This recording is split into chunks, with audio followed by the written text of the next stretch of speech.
In 2026, a fleet came down on the Arctic coast of Alaska in the middle of the polar night. Their entire doctrine rested on one sentence: nothing alive can hide from heat. Then a 600-kilogram animal walked onto their landing pad, and every instrument they owned insisted the ground was empty. If you love stories where humanity holds the line in impossible places, hit that like button, subscribe to the channel, and share this one with somebody who needs it tonight. And drop a comment the second you understand why the bear did not run. Now, let us move forward together into 65 days of darkness and the invasion that froze to death inside it. There are worse places to start a war than the Arctic coast of Alaska. There are not many. The Thren Concordance had studied Earth for 19 days from high orbit, and they had chosen their beachhead with what they believed was extraordinary care.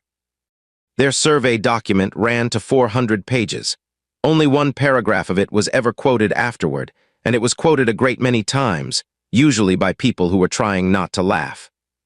The paragraph read as follows: Northern Coastal Region, Continental Landmass 3. No population centers, no fixed defenses. Ambient surface temperature is far below body temperature of all local fauna, which provides ideal thermal contrast for target acquisition. Extended absence of solar illumination limits native activity. Apex predators, none of consequence. That last phrase, none of consequence, would eventually be read aloud at a concordance inquiry by a very tired official who had to stop twice. The place they picked was Brownlow Point, on the edge of Camden Bay, where the Beaufort Sea comes up against the coastal plain of the Arctic National Wildlife Refuge. It is about 90 miles east of the oilfield at Deadhorse, and about 60 miles west of the village at Kaktovik on Barter Island. Between those two places there is nothing but tundra, ice, wind, and a horizon that in winter does not exist. At that latitude the sun goes down in late autumn and does not come back for about 65 days. Not dim, not dusk, gone. What you get instead is a blue twilight for a few hours around noon, and the rest is stars, and sometimes the aurora, and sometimes nothing at all. The only thing at Brownlow Point was a station. It had been a distant, early warning site once, back when the enemy was expected to come over the pole with propellers. Most of that had been torn down and hauled out. What remained was a cluster of buildings on a gravel pad. 2 Quonset huts, a galley, a weather shack, a fuel farm with 3 bladders, a maintenance shop, a bunkhouse, and a gravel airstrip that had taken 2 summers and 1 federal permit to grade properly. 14 people lived there that winter. Hank Boyd ran the place. He was 61, from Michigan originally, 26 years in the Coast Guard before that, and he had the particular calm of a man who had already been cold, wet, and frightened enough times that he had used up his supply of panic. He wore the same wool cap indoors and outdoors, and nobody had ever seen his hair. Ellie Voss was 34, and the reason the station still had funding. She was a wildlife biologist working a long-term polar bear study, tagging, collaring, tracking, counting. She had spent 6 seasons on that coast. She could look at a track in wind crust and tell you the animal's approximate weight, direction, and mood. Cole Bannister flew for them. 33, out of Fairbanks, 10,000 hours in small aircraft, most of them in weather that would have grounded reasonable men.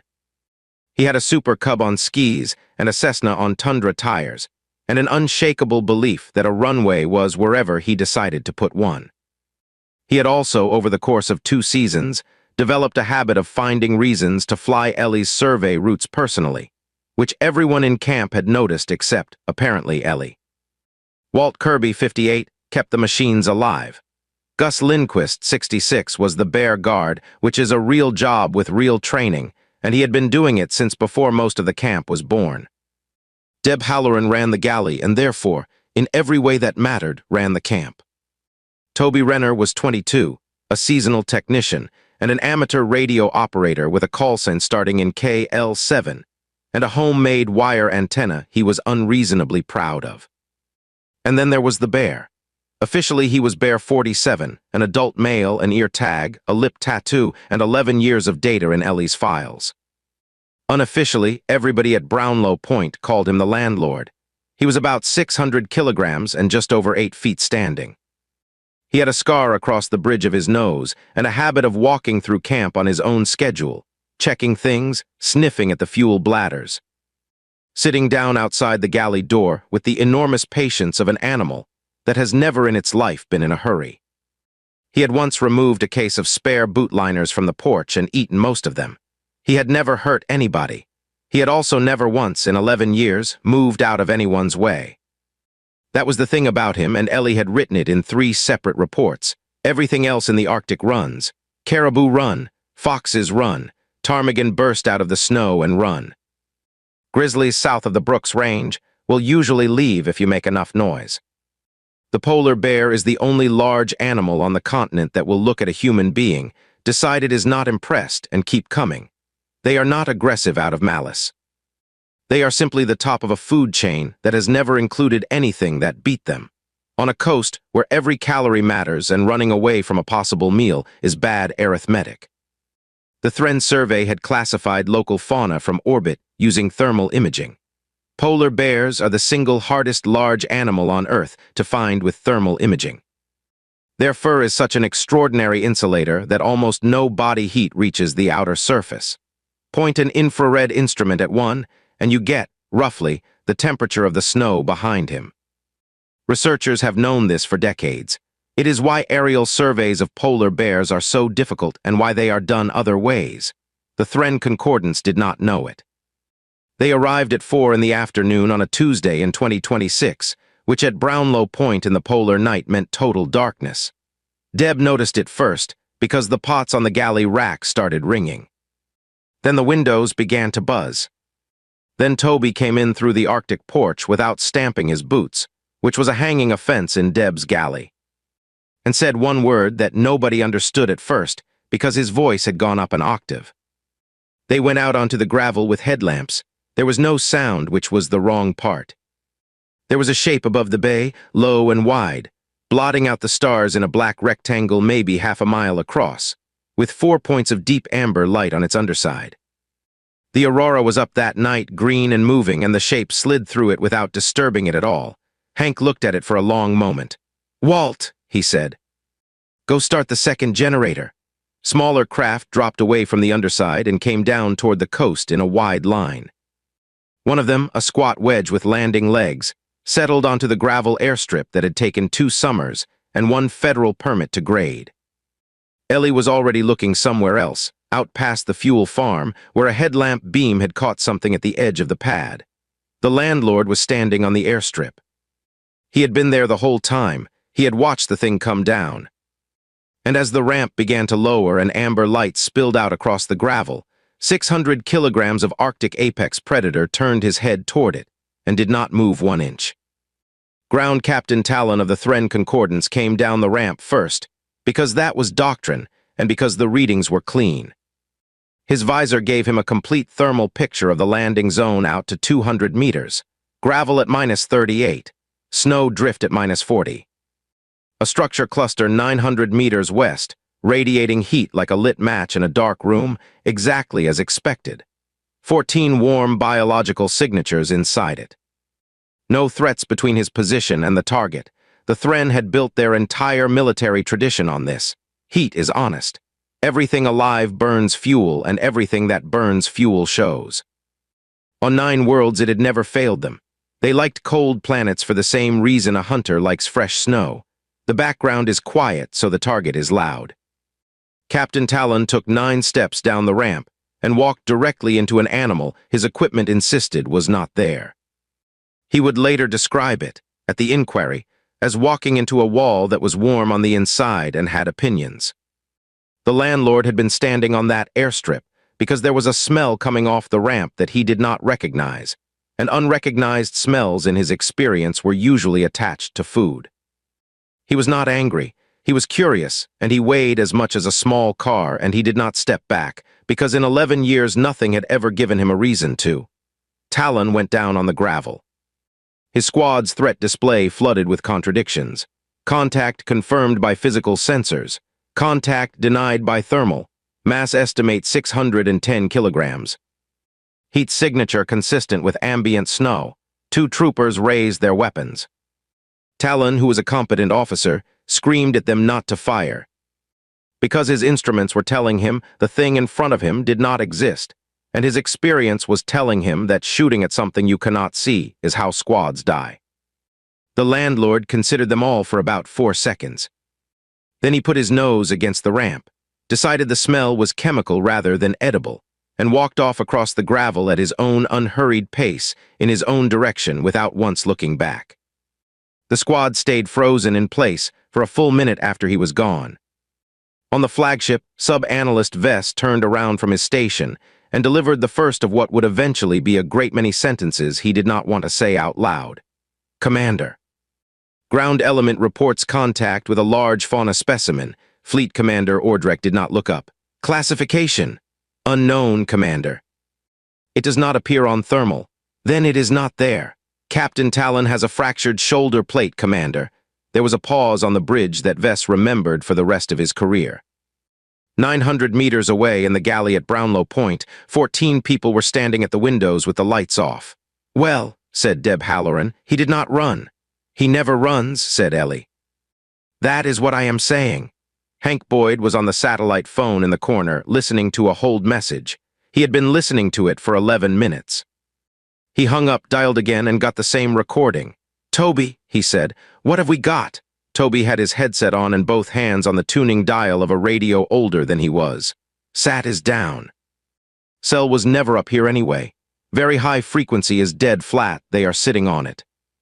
But high frequency is bouncing off the Aurora tonight, and I have got a guy in Fairbanks and a guy in Utqiagvik and one very confused gentleman in Saskatchewan. Can you reach anybody official? I can reach the Coast Guard through relay in about an hour if the band holds. Then start now. The Thren cut the station's power at 6 that evening, which took some finding, since the station's power came out of 2 diesel generators in a shed, and their doctrine had no entry for a settlement that made its own electricity in a metal box. The lights went out for 90 seconds. Then Walt Kirby got the second generator running and they came back on. The Thren cut it again. Walt fixed the line again. On the third attempt, Walt went out with a rifle slung on his back, a headlamp, and a bad attitude, and buried 40 feet of new cable under the gravel. And after that, they stopped being able to find it at all. Ellie was not watching any of this. Ellie was at the galley table with a chart of the bay, and she had gone very quiet, which everyone who knew her understood to be the bad sign. What is it? Cole said, sitting down across from her. They are dumping. Dumping what? I do not know what, organic waste of some kind. There is a plume coming off the site on the spit, east of the strip.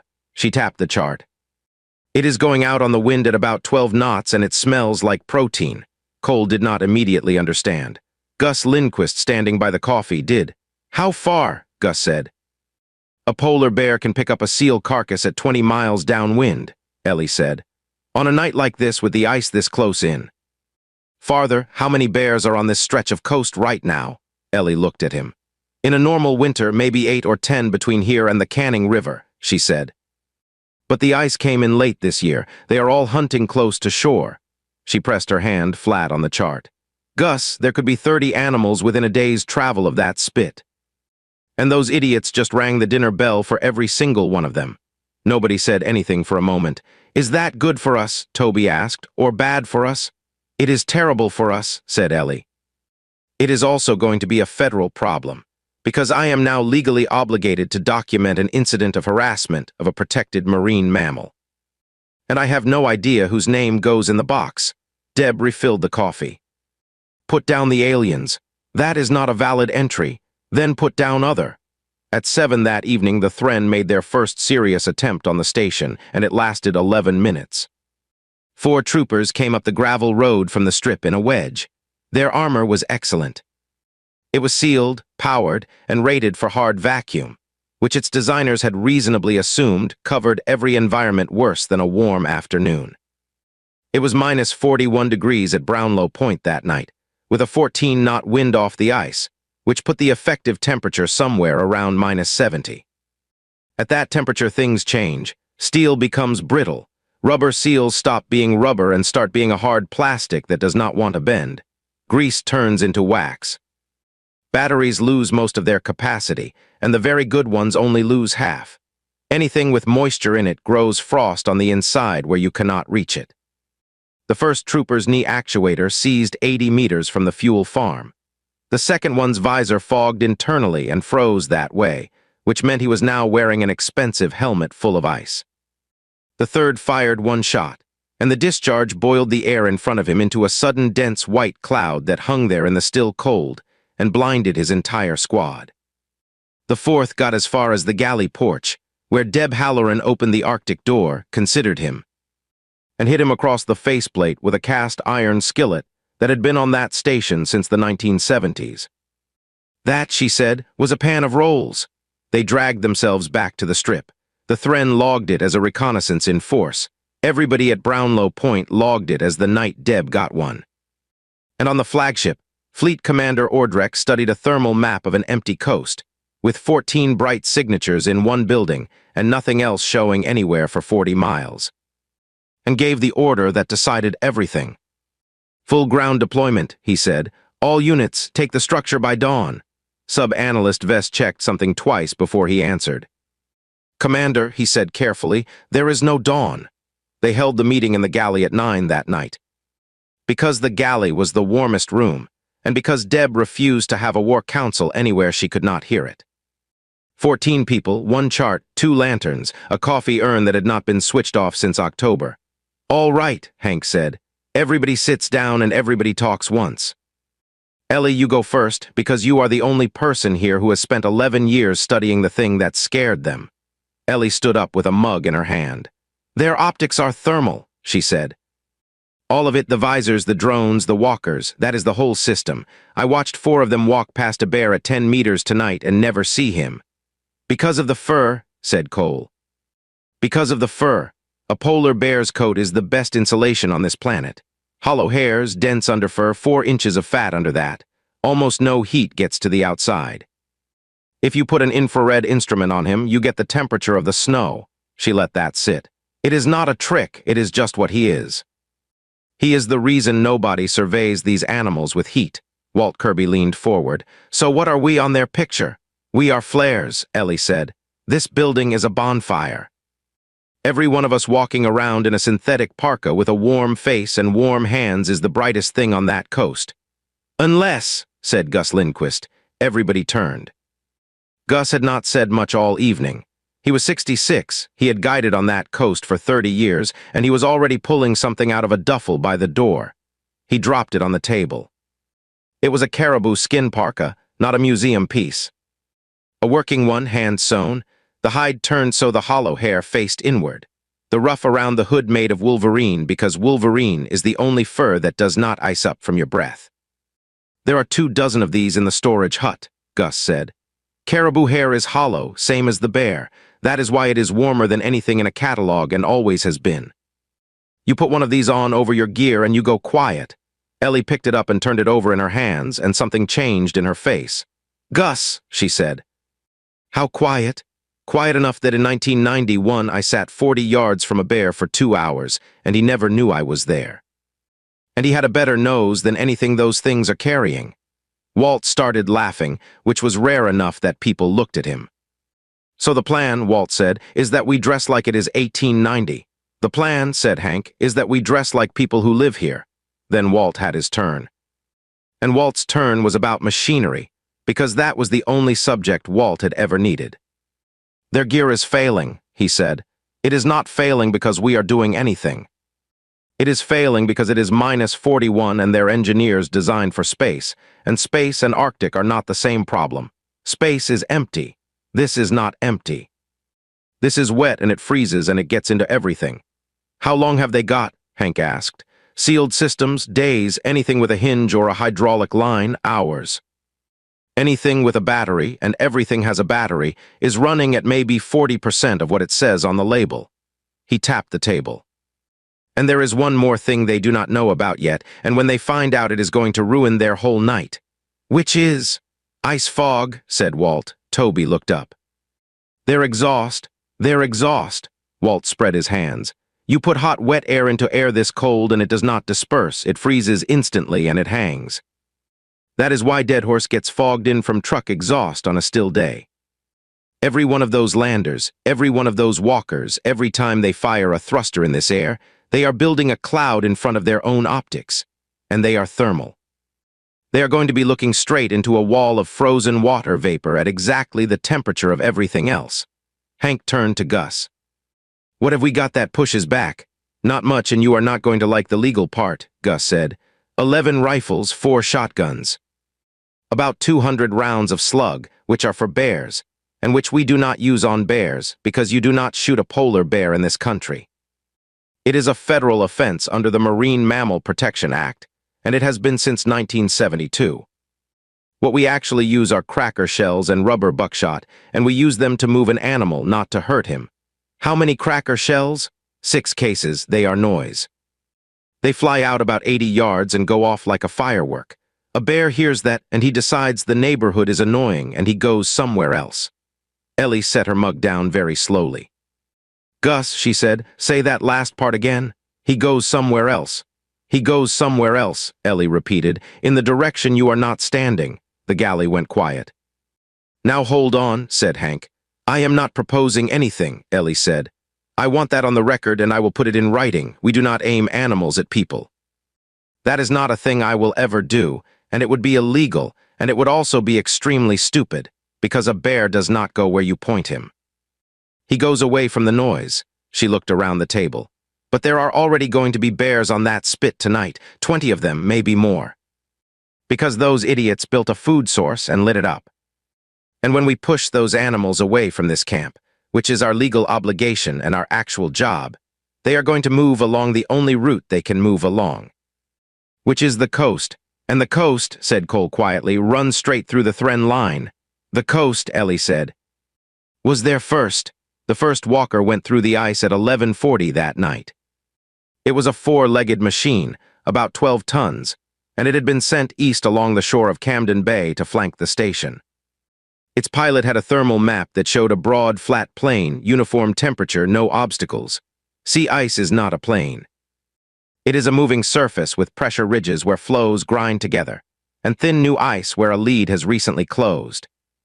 And it all looks the same on top, and it all reads the same to an instrument measuring heat, because it is all the same temperature. Cole Bannister had grown up flying over it. He knew, the way you know your own street, that the ice off the east side of that bay had opened and refrozen twice in the last 3 weeks. He did not have to do anything clever. He simply took the Super Cub up in the dark with landing lights on and made 2 slow passes along the shore, and the Walker, which had been ordered to engage any airborne contact, turned and followed him out past the pressure ridge. 11 strides onto 4-inch ice, a 12-ton machine found out what 4-inch ice is worth. It went in at an angle front left first. The crew blew the emergency separation, which was correct procedure, and which dumped a large volume of very hot gas into air at -41 degrees.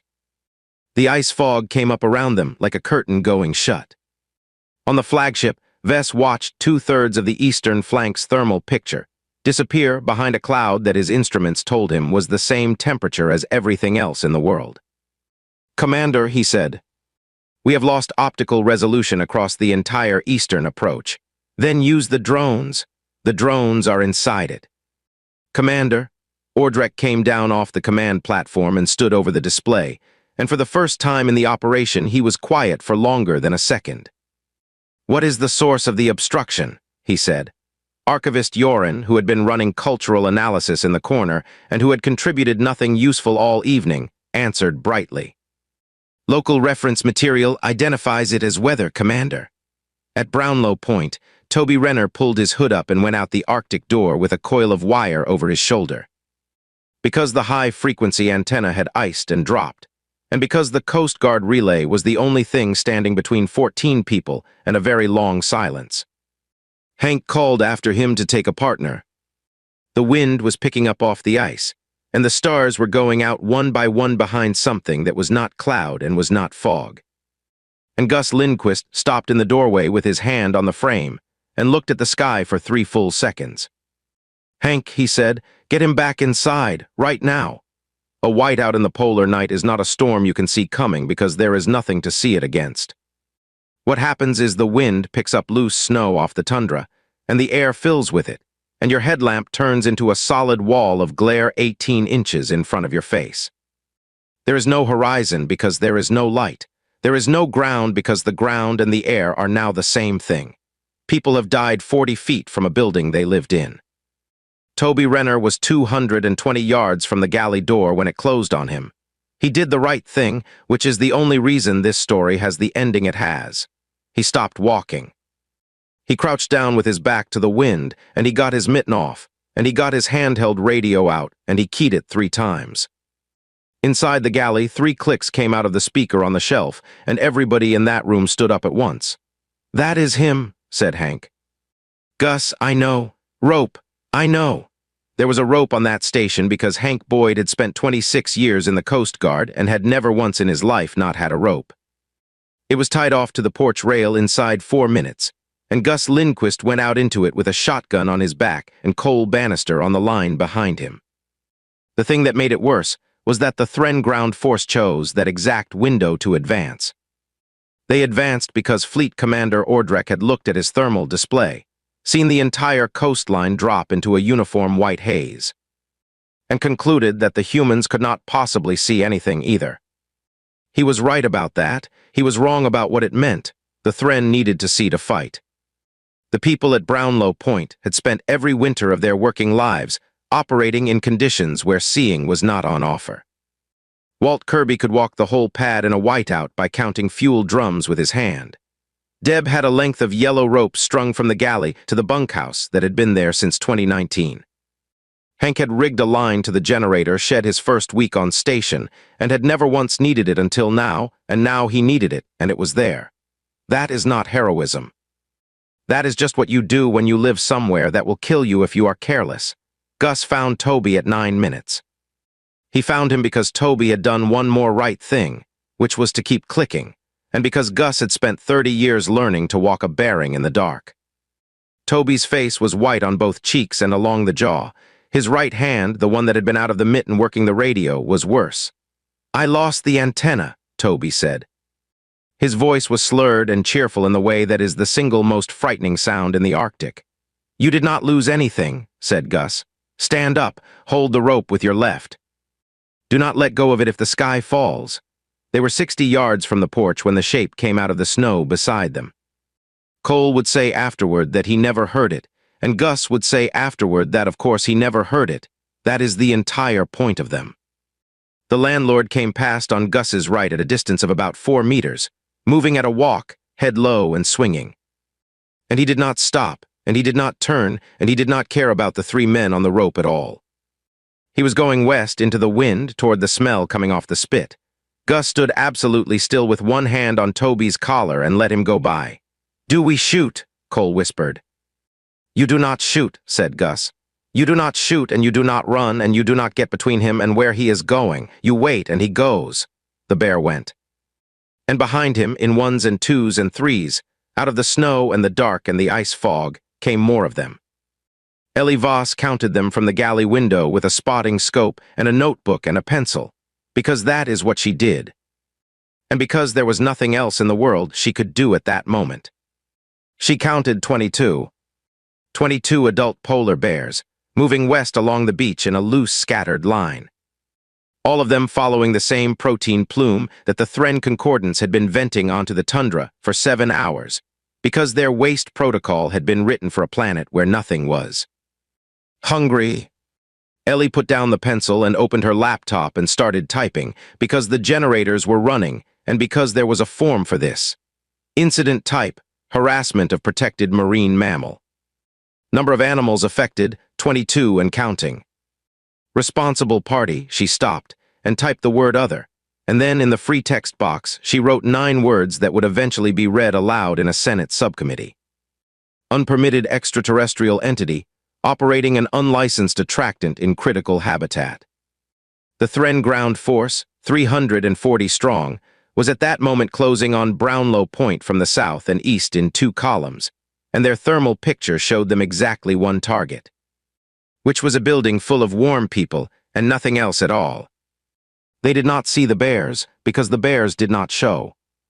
They did not see the 12 people who had come out of that building in caribou skin and taken up positions behind the fuel drums, the maintenance shop, and a snow berm that Walt had pushed up with the loader in October. Because those 12 people were now wrapped in hollow hair that had been keeping mammals invisible on that coast for a very long time. What they saw was 2 bright signatures left inside the galley, which was Deb Halloran and a diesel heater she had aimed at the window. Captain Talon, with a fractured shoulder plate and a very bad feeling, requested permission to hold position until visibility improved. "Denied," said Ordrek. "Advance." They advanced. Gus Lindquist got Toby through the Arctic door at 11 minutes past 1 in the morning, handed him to Deb, and turned straight back around with 6 boxes of cracker shells under his arm. "Ellie," he said, "where do you want them?" "Not at anything," she said. "Behind them, we push from the east and the north, and we push them away from this camp and off the pad. That is all we are doing. That is all we are ever doing. And where does that put them?" Ellie looked out the window at the dark, where a line of amber lights was coming steadily up the beach road toward her station. "Between the coast and the ocean," she said, "same as always." Hank Boyd picked up the handheld and keyed it once. "All right," he said, "fur on, lights off. Nobody fires at a bear, nobody fires at a person, and everybody stays behind their berm." He paused. "Gus, make some noise." The first cracker shell went off 80 yards east of the fuel farm at 18 minutes past 1, and it sounded in that flat, frozen silence like the sky splitting. To the bears, it meant exactly what it has always meant, which is that this stretch of beach is unpleasant and there is better ground elsewhere. 22 animals turned away from the noise and moved west, along the shore, on the only route the geography offered, at the unhurried rolling walk of animals who have never had to hurry. The route ran directly across the Thren Eastern Column. What happened over the next 40 minutes was described in the Concordance record as a catastrophic failure of threat discrimination, and described at Brownlow Point as the part where it got loud. The problem for the Thren was not that the bears attacked them. Mostly they did not. Polar bears are not interested in armored objects that smell of solvent. The problem was that 340 soldiers whose entire tactical picture came from heat found themselves inside a moving crowd of large animals that their equipment insisted were not there. A trooper's proximity alarm would go off. His thermal would show empty snow. He would turn, and there would be something the size of a truck 2 meters away, breathing, and then it would be gone again.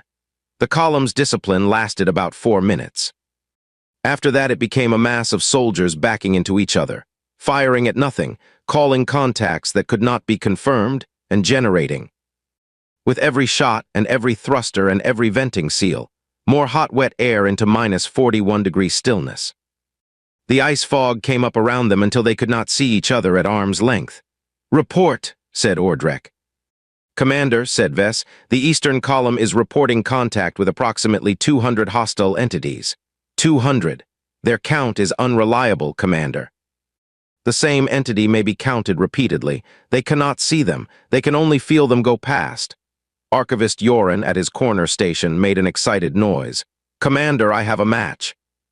Local records identify the species. It is a bear." "A what?" "A bear, Commander. The regional cultural material is extensive. There are illustrated works for juveniles. There are commercial products."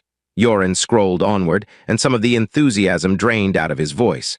"There is also a body of survival literature. It advises that if one encounters this animal, one should not run." "Why not?" Yoren read the next line twice before he said it out loud. "Because it will follow you, Commander.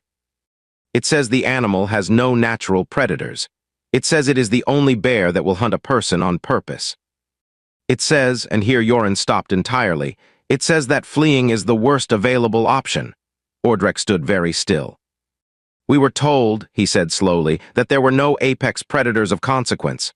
"That assessment," said Vess, "was made using thermal imaging, Commander, at the station." Hank Boyd was on the porch with a handheld in each fist, running the whole thing off a hand-drawn map, and it was working, and he knew exactly why it was working. It was working because his people were behind cover, doing one job each, in gear that made them invisible to the only sense the enemy had. It was working because Walt had a loader running with the bucket up as a shield, and because Cole was up in the Super Cub above the fog layer calling positions. And because Ellie was on the roof of the maintenance shop with the spotting scope, keeping a running count of every animal so that not one of them ended up hurt. That was the line nobody at Brownlow Point crossed all night. Ellie had said it once and Hank had repeated it twice on the radio. We are not using them. We are getting them home. At 2 in the morning, Fleet Commander Ordrek made the decision that ended the Thren Concordance's interest in Earth. Bring the flagship down, he said. 200 meters, full thermal sweep and suppressive fire on the structure. Vess turned around. Commander. At 200 meters in this air, our own drive plume will.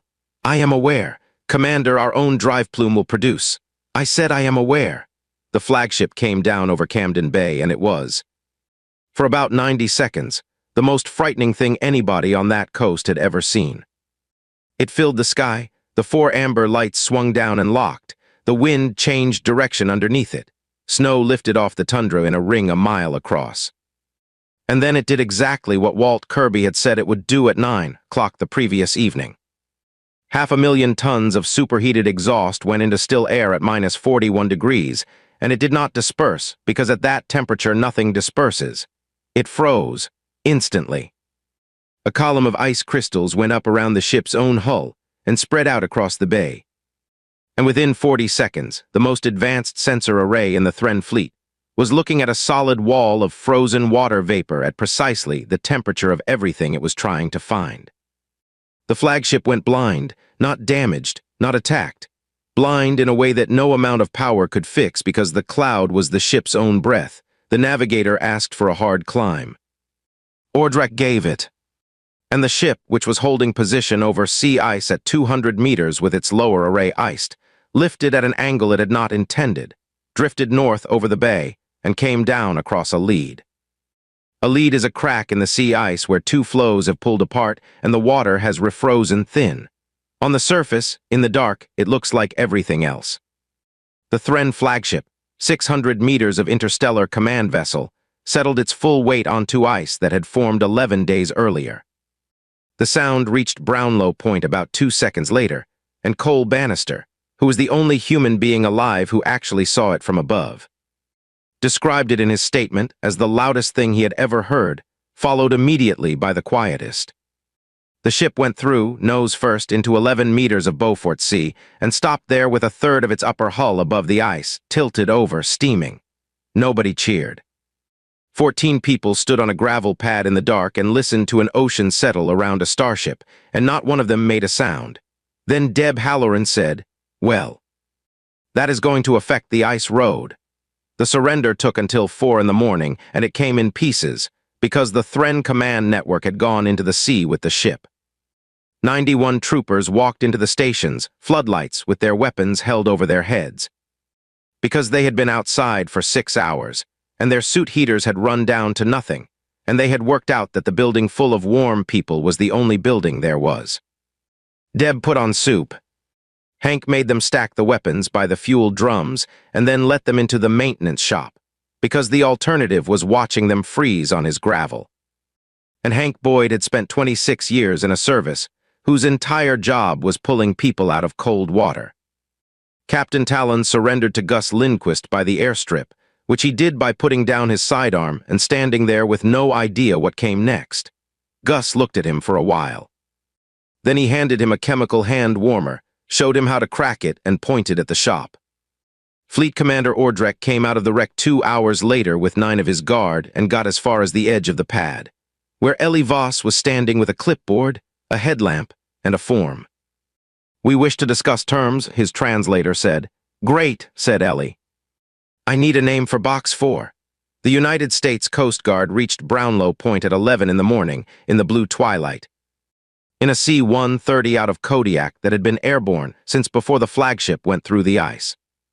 Commander Sam Prescott came down the ramp onto a gravel airstrip with a wrecked starship visible on the sea ice 2 miles out, 91 alien prisoners eating soup in a maintenance shop, and a 22-year-old with frostbite on his hand playing cribbage in the galley. He stood there for a moment and took his glove off and put it back on again. "Who is in charge here?" he said. 11 people pointed in 6 directions. He tried again. "Who ran the defense?" "Depends," said Deb Halloran. "Is anybody paying for my skillet?" "Ma'am, there is a spaceship in the bay." "There is," she agreed.